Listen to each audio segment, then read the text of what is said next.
school. I then went to work for IBM, which was an even better deal because they paid for my graduate school and I got a full-time salary.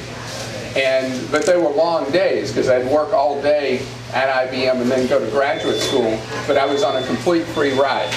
Has anybody ever heard what I did for IBM? Anybody know? I was a bill collector. I went after people who had not paid for their equipment, and which has been so useful in what I do now with all the calls I get about bill collectors. But that experience with my dad, and eventually my parents got back on their feet financially, but the fact that they had lived large but had never built the foundation about how you should handle money changed me and made such a difference when I went to work after graduate school. And what I did from the get-go is I lived on every other check. I lived on half of what I made. We lost that somewhere. You know, the American economy, 70% of it now is based on consumers. A healthy economy doesn't have more than 2/3 of its existence based on what a consumer is pulling out of his or her wallet. It's being creative, it's making things. Look at the big buzz today. Anybody have a USA Today in here? No? The big thing today is Apple is introducing its new Gizmo gadget. And they'll sell millions of them. And it's all because of the creativity of Americans in Cupertino, California, who created this new way of presenting newspapers, books, whatever. Anybody have a Kindle? Anybody use a Kindle? All right, your Kindle, you're going to feel like you have a Model T in your hands by the end of today. But the thing is that's the thing that we need to do in America to get our mojo back, is we need to be about what we can create, what we use our ingenuity for, what we use our hard work for to make happen. And we lost our way a bit. You know, you don't create a wealthy society by buying DVD players from communist China. You build a wealthy society by what we create with our hard work, our effort, our ingenuity, our creativity.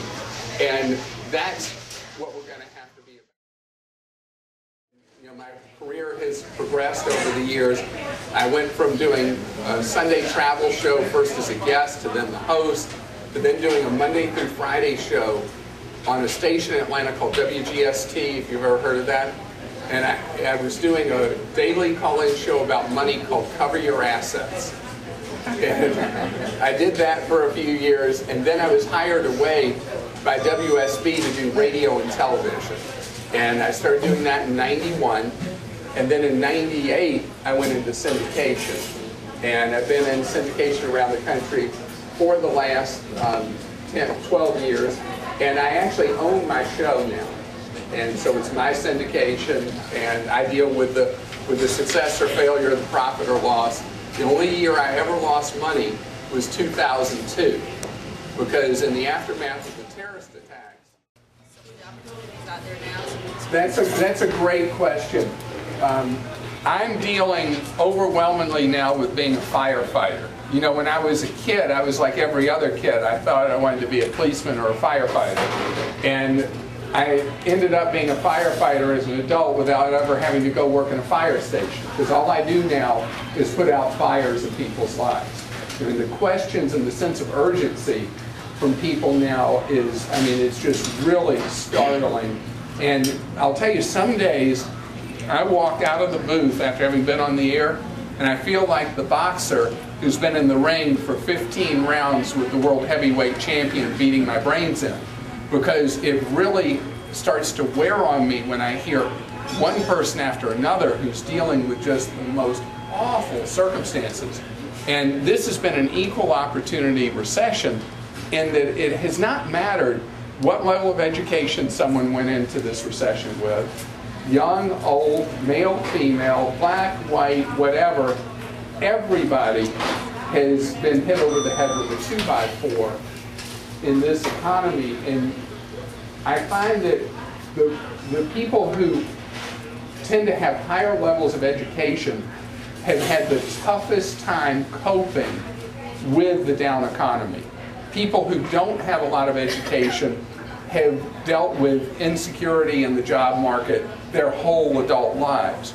But people who have a lot of education and always thought that was somebody else's problem have been the ones who don't have the coping skills to know how to deal with how difficult things are right now. And I had a fellow called in yesterday, wired how we are in our brains, called inertia bias. And what inertia bias means is whatever way things are going, we think that's the way they're going to keep going. And when you go back to that thing that I did with Neil Bortz and Herman Cain, when gas, it was the week that gas prices had hit their peak, $4.11 a gallon. And they were like, one of them said it was going to be, what, $7 a gallon, and the other $5 or something. And I said, no, it's going to go down. And the reason that I knew that is all you had to do was look at supply figures.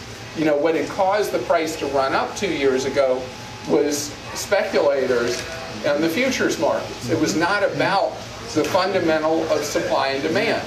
So you always, in the short term, you can have disruptions in price that are not based on fundamentals, but eventually the fundamentals come back.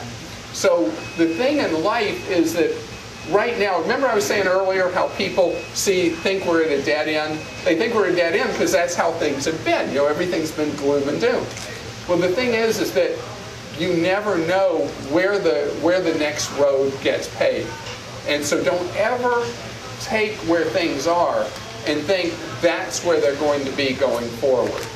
If you were to bring Ray Kroc back from the dead, would he have ever imagined that if you blindfolded him and brought him in here, would he have ever thought this was a McDonald's? Life is all about change. That's the one constant.